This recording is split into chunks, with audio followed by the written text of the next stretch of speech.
Hello and welcome to the second episode of Season 4 of Law in Candor, the podcast fully devoted to pursuing the legal technology revolution. I'm Rob Hellewell, and here, as always, with my co-host, Bill Mariano. Well, before we get into introducing our guest speaker and topic, I think we must first discuss our favorite part of the show, Sightings of Radical Brilliance. We bring you our thoughts on the latest technology or innovation that we're seeing in the legal space. Yeah, today, interesting. We have the U.S. House of Representatives approved remote voting, and though they didn't approve the technology they're going to do it with yet, it's interesting because it's the first time ever that the U.S. Congress has approved remote voting. Typically, it requires that you be there in person. The Senate, of course, is still doing it in person. But the House, obviously this is an effect, caused by COVID-19. You got 435 members, many of them in their 60s and 70s and 80s. They're trying to make it possible to continue the business of the country without necessarily putting themselves at risk. And I'm all for it. Why not? Nothing makes me crazier than when people miss a vote because they're running for president or they're running for governor in their state and they're doing things. There's really no reason this day and age, with technology being what it is, that they shouldn't have some sort of voting remotely so that every representative that we elect to represent our view can cast a vote regardless of whether or not they have their own agenda. And this is just, COVID is just sort of making sure that happens. And it's only temporary, but I think it might lead to a dramatic change going forward, irrespective of COVID-19. Well, and what's kind of interesting about it is that it's almost like a hybrid. It's not like a pure electronic vote, but it would be a way that you could remotely, I guess, communicate your vote to someone else who would then physically, go and, register the vote, which, is interesting. And maybe that's just an interim step or something, but we're seeing stuff like this more often. I would have never guessed that, in the context of a congressional hearing, that you would see people, testifying using Zoom and other, video conferencing technology. This is, again, it's just, another way that, COVID-19 is really having, it's resulting in real change. Well, and it's funny, right? Because what we're seeing is steps being taken to help the country move along in a business as usual manner, but acknowledging that COVID-19 has had this effect. The interesting thing is how many of these steps that are put in place, in this case by Congress, but in other businesses that we've talked about on this program, that are putting things in place to combat with COVID-19 that will actually lead to change beyond COVID being cured. And here it could be that, when a senator or a congressman is running for president in 4 or 8 years, that they can vote remotely. When, frankly, these representatives spend more time in Washington, D.C. than they spend in their local home district, right? Especially those that live far away across the country. Some of these people could spend more time in their district with their constituents when this is all over, and not have to be in D.C. 5 days a week for 30 weeks a year. So I think that it's prudent to do now, but I also would be interested to watch this space to see if it leads to a more permanent solution in place for justifiable absences from D.C. I agree. I think, that change is real when even Congress has to change something. So clearly this is something that is going to stay with us. Yeah, I think this is one of those watch this space moments. Now we're going to cut over to an interview that we did with Tracy Hallenberger of Baker Botts, and this is one of our favorite. We do this every season, this Mythbusters, where we start to throw things at Tracy. In this case, it's Mythbusters as it relates to managed services. Anyway, check it out. I think you're really going to like Tracy's take on this stuff. Tracy's at Baker Botts. She did a great job. Yeah, agree. This is a great episode. As we mentioned in the lead up to this, we are so excited about the topic and our guest today, Tracy Hallenberger from Baker Botts. Tracy, can you please introduce yourself before we ask you just a barrage you with questions? We'd like to have our audience at least know who's getting barraged with questions. Sure thing, Bill. Thank you. So I'm Tracy Hallenberger. I am the Chief Knowledge Officer at Baker Botts, and actually started my career on the practice side of the firm as a litigation paralegal, and my portfolio today includes our business and practice systems team, records and information governance, business intake and conflicts, library and research services, and the most recent add to my portfolio is what we call our practice solutions group. And so those are our teams who are really embedded with our practices. And where we started is litigation. And my connection to managed services is that one of our first significant achievements of that group was to move our ediscovery services to a managed service arrangement. Great. And Tracy, I know you've been a long time super fan of the podcast, so you'll know that these myth busting sessions are one of our favorites. Maybe just to kind of get the conversation started at the 10,000 foot level, what are some of the top myths that you say are associated with managed services? Sure. So I would say, looking at the organization that I'm with, Baker Botts, I think some of the myths that we knew were out there and started hearing about, questions as we let people know we were looking at identifying a managed services provider, were sort of concerns about quality, because of course no one is ever going to be able to do things as well as we at Baker Botts can do ourselves. Concerns about cost. Is it actually going to be more expensive to have someone else do it than have our internal folks do the work? And then also just, are our lawyers going to experience a lower level or less personalized level of service? I would say those are probably the three biggest we heard about and knew that we would need to overcome. So, all right. So let's start to break those down a little bit. Let's start with the myth around lesser quality, because I've heard that too. Just curious if you think that's a myth. Is that something that you've experienced as a myth, or is it something that's got some truth to it? So I would. It's definitely a myth. It's just not true. In our situation, I mean, I would say we went from okay quality to significantly enhanced quality, because when we went to the managed services arrangement, we're sort of like, kind of like marshaling all of our resources in one direction. We're able to enter into an agreement that it significantly boosted the technology stack that we were able to offer our lawyers. And then our personnel, I mean, we have a very lean team, and our personnel, which really feels like an extension of us now, really allowed us to improve our service level offerings in terms of the quality of the services, the volume that we can support, and our turnaround time. So it is absolutely a myth.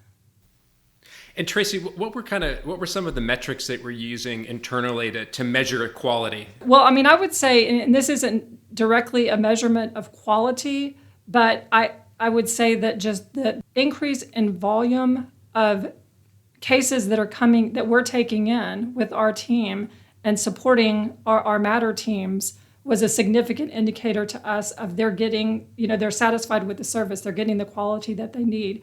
Before we had this arrangement, I've often described our setup, it was a little bit of a wild, wild west. We had an in-house kind of on-prem offering, but because the quality wasn't necessarily, in terms of the technology available and what have you, wasn't necessarily where it needed to be, a lot of our lawyers just went out and they hired whichever ediscovery provider they wanted to hire.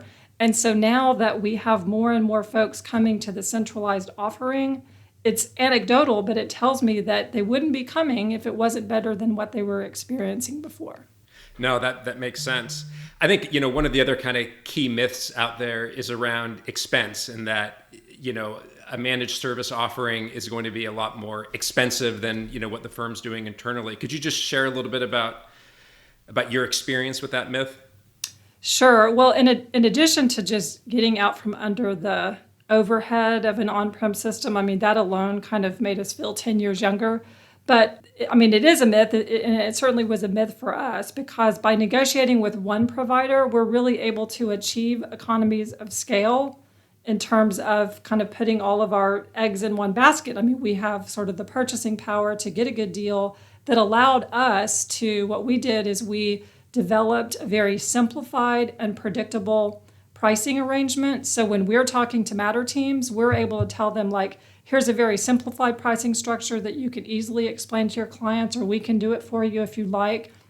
But the best thing about it is what we hear from clients day in and day out is they want good deals, they want good prices, but they also want predictability. They don't like surprises. And so by going to this managed services arrangement, we kind of knew what we were going to be spending. We're able to build a pricing model that we were able to prove out.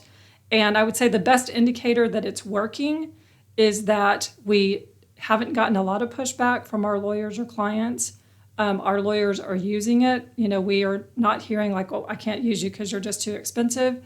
And just our experience of these costs are going on to client bills, and we're successfully collecting them. I mean, 2019 was our first full year on this new arrangement, and we've often said among our ediscovery team, if we had been a startup, we would have said, hey, we had a really awesome first year.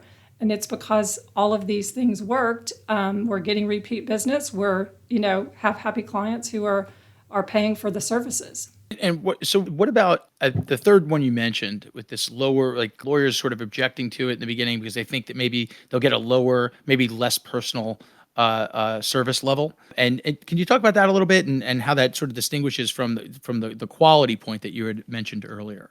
So I would say that there was a concern, and I think that there was lawyer concerns, but there were also concerns on our staff. Like, okay, right now, if a lawyer calls me and asks me to do X, Y, Z, I have the ability, like on our on-prem system, I have the ability to do this. And am I going to have the ability to do that when we're with the managed services provider? And so it was that fear that, okay, if I'm the lawyer, I'm not going to be able to get this person to do exactly what I want, practically, with a snap of a finger, overnight or within an hour, like how is that all going to work? And I would say a couple of things. One of the things when we were mapping out what our workflows were going to look like and kind of building our playbooks, we did identify some things that probably weren't best practices. And so that allowed, so sort of getting rid of those, because some of those really, hey, I need this quick turn, or I need, this like specialized service. Sometimes it was, well, we know that's what you're asking for, but actually there are some risks, and let us explain to you why. So we were able to, I think, improve how we operate, number one. But then in terms of the fear that I'm not going to be able to be as responsive or, sort of keep our lawyers happy, it was a complete myth. And I would say that if anything, again, that partnering with our internal folks and the Lighthouse Pod, it's been a force multiplier rather than something that has like made one of our internal folks feel like they were a little bit hamstrung in terms of being able to be responsive to a lawyer. It's really allowed us to be, it's allowed us, like I said, to take on a lot more volume. We are getting a lot more traffic, a lot more volume to our centralized e-discovery service than we were previously. And it's because really this arrangement allowed us to offer better technology, lent us credibility because of the service levels that we're able to achieve, and our lawyers are getting what they need when they need, and they're meeting deadlines. They're meeting client deadlines, they're meeting production deadlines. Like I said, we've been very, very satisfied, and the concern about not being able to be as responsive has just not materialized for us. So I would definitely call that a myth too. Yeah, it's kind of one thing that's kind of related that I've heard people, potentially object of is they felt that if they moved to managed services, they would lose that ability to have that more personal connection, to just be able to walk down the hall and, poke their head into someone's office to get something done if it needed to get done. Did you experience any of that, in your journey? So, there were probably some concerns about that, but I would say that because of the way that most of our work is done in the sort of full service model versus self-service, but it's really a partnership. So our lawyers are still starting their journey on a new matter by contacting a Baker Botts person that allows us to kind of have that high touch. And because it's the same people we're working with all of the time, we've even had some scenarios where one of our lawyers who's, not paying attention necessarily to email signature blocks or whatever, didn't even recognize that, oh, this person isn't a Baker Botts person. It's sort of like it's just become that woven into our fabric. What they know is they're getting like great service. And if they really do need to see a person or like talk to a Baker Botts person, we have those folks. And again, because of the way our intake process goes and everything, we're always involved from the get-go and kind of monitor and shepherd things along. So we haven't gotten any feedback, nor do I have any concern that we would ever have a lawyer feeling like, oh, you just kind of like handed me off to this vendor who maybe I don't really know. Like, it's not that way at all. It is a true partnership. Interesting. This is maybe my favorite. I wouldn't say it's an objection. It's one of the first things that always comes up. And I think it might have something to do with the fact that managed services has evolved since its inception in the market. But one of the things I hear most, whether I'm talking to the partner who is, the head of litigation is considering managed services, or the head of litigation support, the partners will often say, I can't say managed services. It's a dirty word around here. The lit support team will think there'll be an uprising and a mutiny because they think what it means is we're replacing them. And you talk to the lit support people, and if you say managed services, they go, that some of them, not all, will say, nope, I have to protect my team. Managed services is going to put my team at risk, and I don't want that at all. I have to be the one that sticks up for my team. I have to be the one that says, absolutely not. We're not doing this because my team is the only one who could deliver this. Is that fact or fiction? So fiction. So I would say, whenever you are going to introduce change to an organization, whether it's any kind of change, it's human nature. You're a little bit nervous. So were members of our team like a little bit nervous in the beginning? Sure, they were. I was a little bit nervous in the beginning, right? It's not something we'd done before, but we knew we needed to do something to get to the next level. And so what we did, and I think that absolutely this should be the approach. We communicated with the team, involved them in the selection process. So, we did a big RFP. We did a very, very sort of like scorched earth selection process. I think we got 30 or 40 RFPs, did multi-hour interviews with several finalists, and then proofs of concept and that sort of thing. And we involved our teams in all of those steps. And so it took communication and management. But it's definitely doable. And I would say, again, our lit support team now is getting more work. Our ediscovery lawyers and our lit support team are getting more work, are getting to do more, expand their portfolios, work with new technologies. We didn't have brain space before. So it really, if you can get them over that natural human inclination to fear change, it's definitely all positive. You just have to, manage and communicate. It kind of reminds me of one, I think it's related to another objection I've heard is that, and this was coming more from like the internal team's perspective, that, that it was going to change the nature of their work in a negative way. Did you experience anything like that?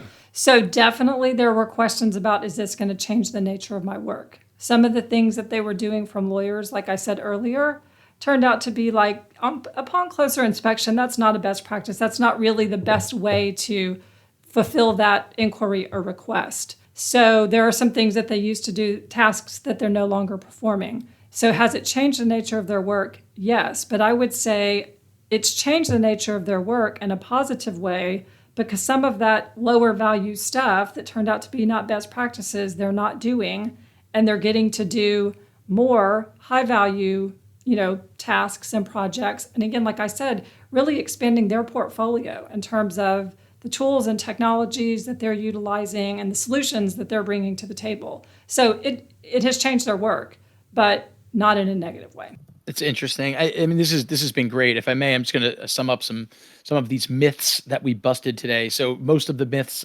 really center around quality, cost, and experience. And I think what you've explained to us is, actually the quality has improved. That could be because you're revisiting everything. You're working with a company whose core competency it is to develop best practices, and you can combine on what's best practices for your firm and for your clients. It's actually proved to be less expensive for your clients ultimately. And it sounds like it's if you work it the right way, it allows you to be flexible enough to have simple pricing arrangements with which clients ultimately love, and partners like communicating.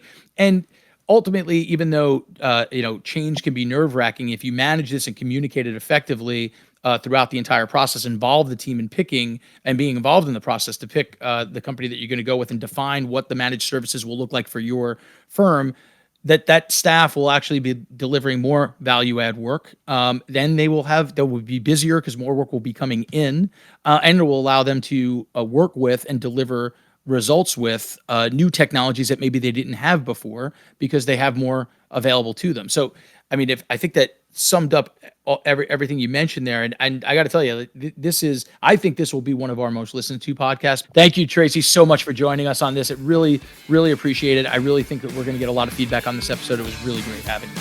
Thanks, Tracy.